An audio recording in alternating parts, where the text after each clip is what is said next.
Բագրատ Սրբազանի եւ Միքայել Աջապահյանի ապրած իրենց մեկ օրը հայրենիքի համար կատարած իրենց ծառայությունը ավելին է, քան այս բանդայի ողջ կազմը իրենց գերդաստանով մեկ վերցրած, եթե սրանք բոլորով մի դրական բան արած լինեն մեր ժողովրդի կամ մեր պետության համար։ Եվ այսօր նմանատիպ ազնվազարմ հայերին ուղակի ինչպես ժամանակին Մանվել Գրիգորյանի գլխին սարքեցին, թույլ տվեք այսպես արտահայտվեմ, հիմա նույն ձևով մեր անտարբերության, մեր հասարակության, նույնիսկ կան մարդիկ, որոնք ողջունում են, ուղղակի ես զարմանում եմ, դրանք ինչ օրգանական կապ ունեն հայի հետ, ինչ կապ ունեն Հայաստանի հետ, ով եք դուք ինչ ունեք այս երկրի համար արած դրական որևէ բան, եւ այսօր կանգնում ասում է, որ նրանք ահաբեկչություն էին, դուք ամենամեծ ահաբեկիչը դուք եք, 5000 երիտասարդի եւ ավելին, նույնիսկ ուրիշ թվեր են ասում, մինչև 7000 երիտասարդների կյանք խլեցիք, դիտավորյալ, մտածված, կանխամտածված դուք պատերազմ եք հրահրել եւ այդ պատերազմի ելքը կանխորոշված է եղել մինչև սկսելը, դուք գիտեիք ուր եք տանում, ինչի համար եք տանում եւ այդ երիտասարդներին սպանդի ենթարկելով, հայրենիքի մի մասը վաճառելով,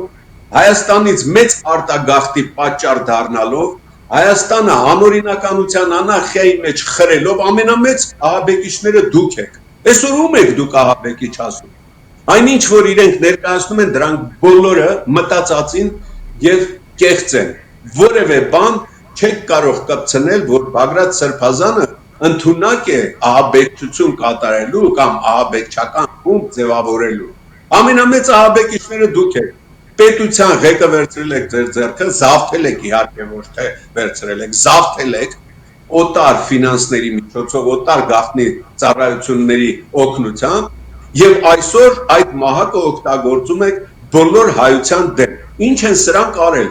Թշնամացրել են Հայաստան Սփյուռք, Հայաստան Արցախցի, հիմա տեղային արդեն թշնամանքներ են մտցնում, Երևանցի Գյումրեցի, Երևանցի Սյունեցի եւ այլն, տարբեր Տաուշեցի, այս բաժանումը հատուկ է արվում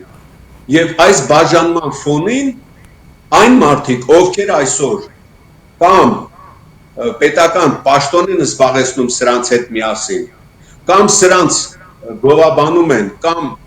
իրենց շրջապատում են, սրանք բոլորը մեր պետությունը քայքայող քանդող ահաբեկիչներ են։ Դրանցից ինչպես ժամանակին միշտ ասվել է,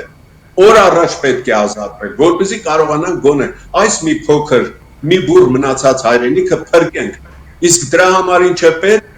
դուրս գալ բոլոր տեսակի քաղաքական, կուսակցական զսպաշապիկներից, առաջնորդվել միմիայն ազգային եւ պետական շահերով, համախմբվել եւ այդ համախմբման մեջ դուք կտեսնեք, որ սրանք ամենիկ այլևս չունեն, շատ կարճ ժամանակ հետո հնարավոր կլինի այսպիսի չարվորակ ուռուցքը մեր հասարակությունից հեռացնելու։